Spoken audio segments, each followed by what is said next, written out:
Most people burn sage to feel lighter, to breathe easier, to mark a fresh start. But here's something few talk about. Timing matters more than you think. You can have the best intentions, the purest sage, the calmest energy, and still not feel a shift. Still walk back into a room that feels just stuck. There's a quiet mistake many of us make without realizing. We burn sage at the wrong hour. And instead of clearing the space, the smoke just drifts in circles, then sinks. It holds everything in place: the tension, the old thoughts, the weight of the week, like dust that never quite settles, but never really leaves. Think of sage like wind in your sails. If you catch it at the wrong moment, you don't go anywhere. And the strange thing is, your home feels it. Maybe not in loud, obvious ways, but in small ones: restless sleep, rooms you avoid without knowing why, a quiet sense of emotional clutter. You've probably blamed it on stress, weather, or age. But what if your space is just asking for a reset, and the door's been locked because of when you opened it? There are 2 sacred hours every day when sage doesn't just move, it transforms. Morning light that wakes the walls. Afternoon stillness that gently lets go. Burn it during these windows, and the shift is almost immediate. The air feels cleaner, your breath deeper, your mind softer. So if you've ever wondered why cleansing your home didn't quite work, if the energy still felt stale, heavy, unchanged, this might be why. It's not the sage, it's not you, it's the clock. And once you learn to align with it, something quiet but powerful begins to move again. Are you ready to reset your space, not just in practice, but in timing? Part 1: What happens when you burn sage at the wrong time? You light the sage, hoping to start fresh. The smoke curls upward. It smells earthy, grounding. You wave it through the hallway, over door frames, into the corners that feel heavy. Maybe you whisper a few intentions. Maybe you say nothing at all, just breathe and trust the ritual. And yet, when it's done, something's missing. The room still feels thick. Your shoulders still feel tight. The silence isn't peaceful, it's just quiet. Familiar, almost too familiar. What went wrong? It's a question many women carry quietly. You've read the books, you've done the steps, you've even rearranged the furniture. But sometimes, it still feels like the house is holding its breath. And here's why that happens: not because your sage was wrong, or your heart wasn't in the right place, but because energy moves differently depending on when you invite it to. Timing matters. Burning sage at the wrong time of day, especially during the late evening, when the light has faded and the air has turned inward, can trap what you're trying to release. The smoke doesn't carry energy out.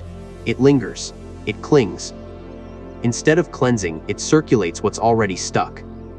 And over time, this creates a quiet buildup, not of dust or clutter, but of emotion, of thoughts that don't move, of moods that hang longer than they should. Imagine trying to open a window during a storm. The wind doesn't blow through, it pushes back. That's what it's like when you burn sage during hours that naturally draw energy inward, rather than outward. You're not purifying, you're recycling. And that has consequences. You might notice rooms that feel heavier after dark, even if you've saged them. A strange restlessness in your sleep. Tension that returns after a good day, as if it never really left. It's subtle, but it speaks loud, especially in the stillness of home. Because your space remembers, it absorbs, and if the smoke doesn't know where to go, neither does your intention. This isn't about superstition. It's about rhythm. Every home, every space, even every body has moments of inhale and exhale.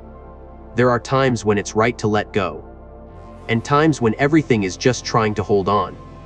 If you sage during those holding hours, you're asking energy to release while everything else is pulling inward.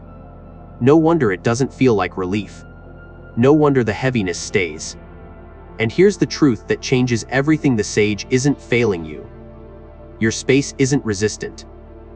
You're just asking it to let go when it's not ready. But there's beauty in this, because it means you're not stuck. You're just mistimed. Once you align your cleansing with the right hours, once you learn when your home is most willing to open, everything begins to shift. The same sage, the same hand, the same prayer, but with a different wind, and suddenly, the smoke moves like it's meant to. The air clears, your body softens, and the space exhales with you. So before you reach for the match again, ask yourself one simple question.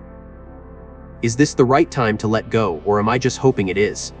Because timing isn't just a detail in ritual, it's the doorway through which energy either leaves or stays. And learning that might be the moment everything starts to feel different. Part 2: the 2 power hours that clear energy best. Number 1. 7 a.m. 9 a.m. Some hours hold more than time they carry permission. And 7 to 9 a.m. is one of them. It's not just a part of the morning, it's a quiet threshold between what's been and what's becoming. The light is soft but certain. The world hasn't fully stepped into its noise yet. And somewhere in that stillness, your home is listening. If you've ever stood in your kitchen early enough to catch sunlight slipping across the counter, you know what I mean. That gentle warmth doesn't just light up the room, it shifts something. Inside you, around you. It's the hour when tension hasn't yet built, but memory is already fading. When you burn sage in this window, this exact sliver of the day, something rare happens. The smoke doesn't just rise, it moves with purpose. Morning air is upward energy. It lifts, it opens. And when you invite sage into that motion, it doesn't get stuck like it can at night. It finds the path through the hallway, out the window, into the light, and with it, it carries the weight of what you've quietly stored: the overthinking, the silent worry, the heaviness you woke up with but couldn't quite name. This is the hour that lets it go before it settles back in. You don't need dramatic rituals. You don't need chanting or crystals or candles, if that's not your style. All you need is to stand with the sage, the match, and the light. Open one window. Let the breeze, even the subtlest one, carry your intention. The rest takes care of itself. This isn't magic, it's alignment. Because your body knows morning is a new beginning. The house knows it too. After a long night of absorbing your energy, the dreams, the tossing, the fears, the grief that visited quietly, it needs a breath. And when you burn sage between 7 and 9, that breath comes. The home exhales, not all at once, not dramatically, but enough for you to feel the shift, sometimes in the way the room warms slightly, or how your chest relaxes without you realizing it. This window isn't just about light. It's about readiness. The energy in your space is naturally turning outward, preparing to receive the day. If you sage in that moment, you're not pushing against the current, you're flowing with it. You're not asking your home to let go, you're letting it do what it's already trying to do. That's the difference between ritual and rhythm. And the beauty of this hour is that it belongs to you. You don't have to perform it for anyone. You don't have to rush. Maybe you burn the sage just in the living room. Maybe just near the front door. Maybe you do the whole house. It doesn't matter. What matters, that you're doing it when the energy is already lifting. There's a kind of healing that only happens in this light. It's quiet, not loud. It's personal, and you may not feel it right away, but by the time you pour your coffee, or water the plants, or sit in your favorite chair, you'll know. The house feels softer, the thoughts are clearer, the day begins lighter. If you've been stuck in heaviness, emotional, mental, or something you can't quite explain, let this hour meet you. Even if it's just one morning a week. Even if all you do is light the sage and stand still for a moment. That's enough. Because what you're doing is more than cleansing the air, you're creating a pause between the life you've lived and the one you're stepping into. So tomorrow, between 7 and 9, open a window, light the match, let the smoke rise with the sun, and ask yourself gently, without pressure, what am I ready to release before today truly begins? Because the house will answer. And if you let it, so will you. Number 2. 3 p.m. 5 p.m. There's a moment in every day somewhere between 3 and 5 p.m. when time slows down. It's not quite evening, not quite day. It's the in-between. You feel it in your body first, a quiet drop in energy, a need to pause. Maybe you pour a cup of tea. Maybe you just sit for a moment and stare out the window. The sun has shifted, it's warmer, lower, more golden. The house begins to dim, even before the light is gone. And in that softness, a new opening appears. This is the second power hour for Sage. And it's nothing like the morning. The energy here isn't about waking up. It's about letting go. The day is already written. The choices have been made. But the energy, the residue of thought, movement, tension is still moving through your home.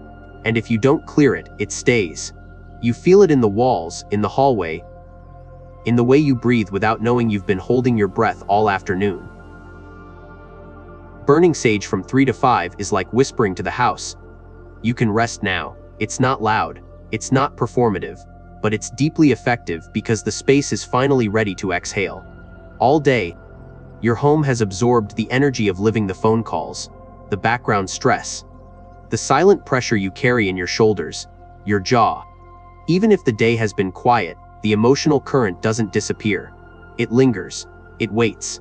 This hour gives it permission to leave. And the body knows this. There's a reason you feel tired at this time.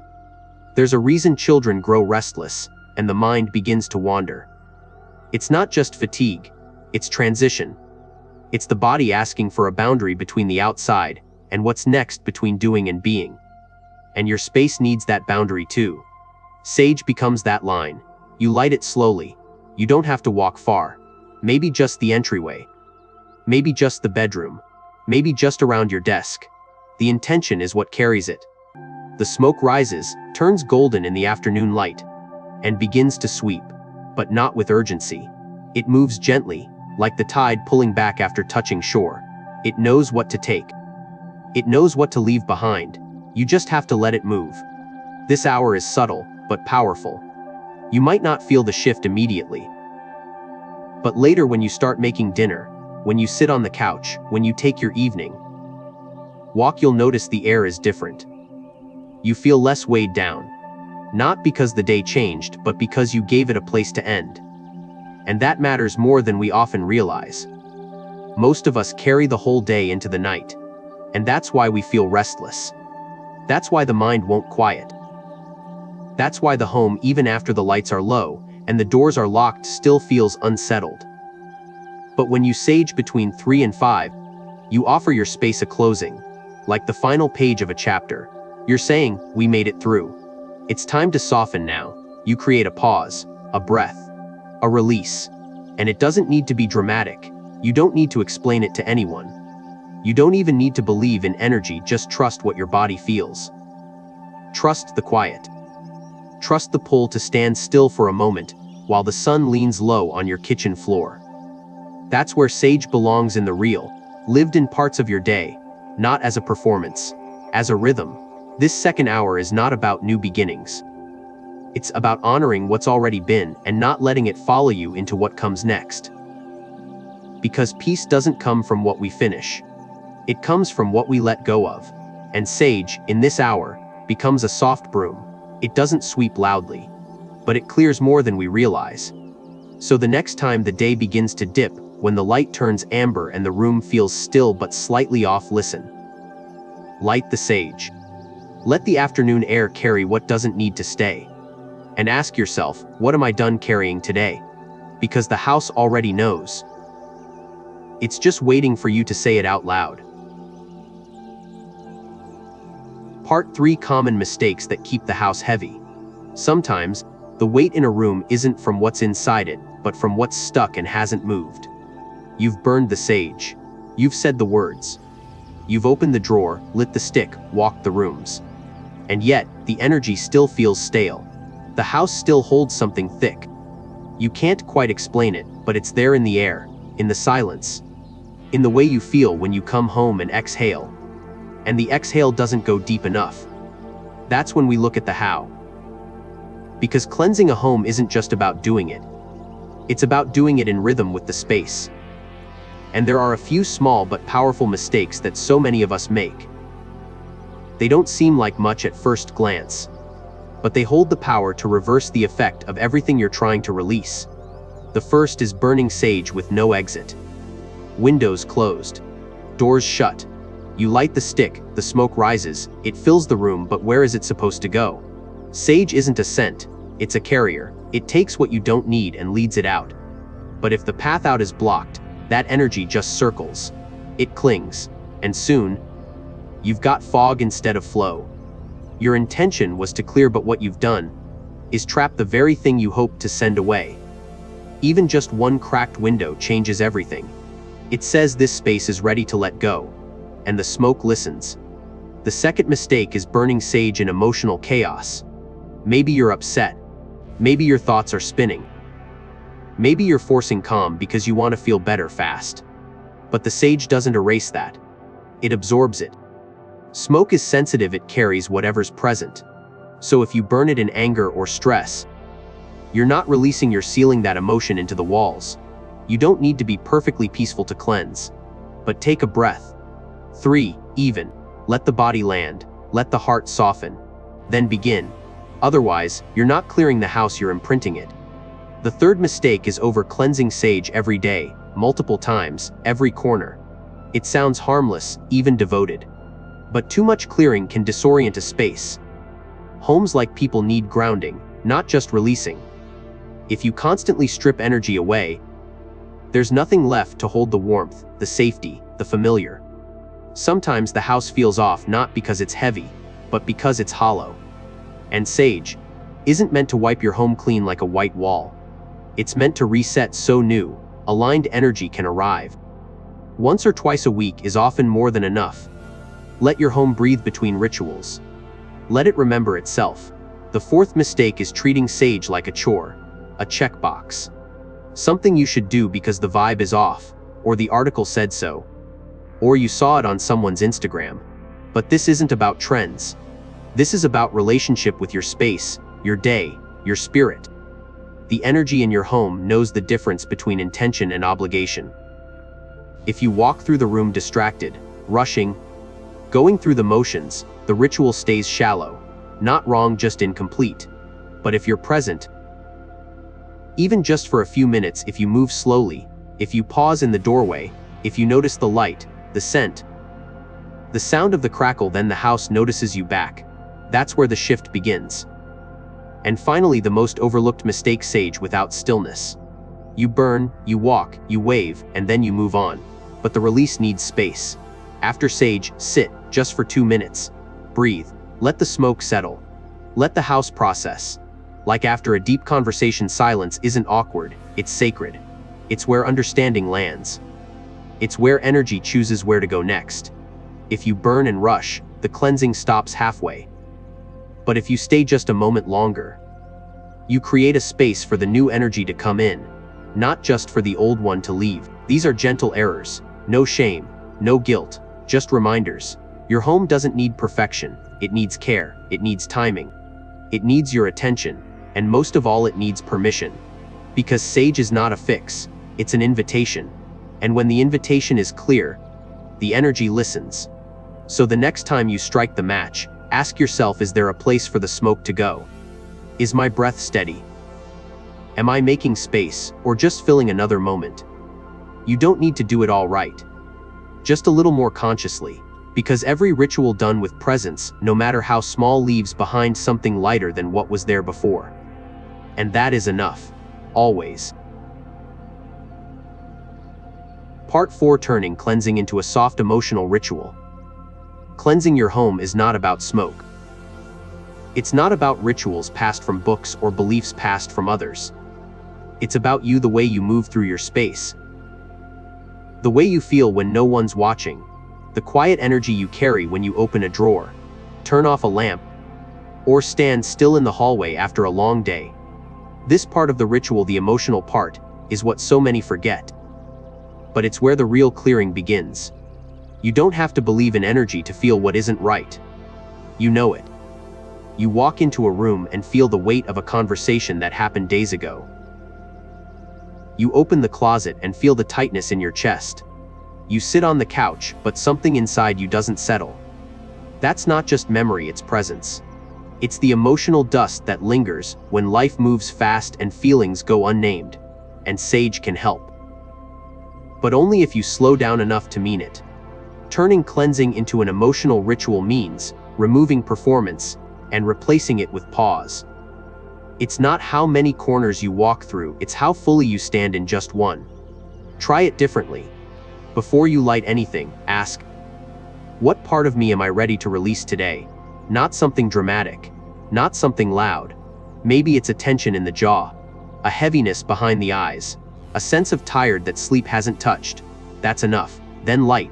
Let the flame touch the sage, and let that question stay with you. Let the smoke rise, and don't rush it.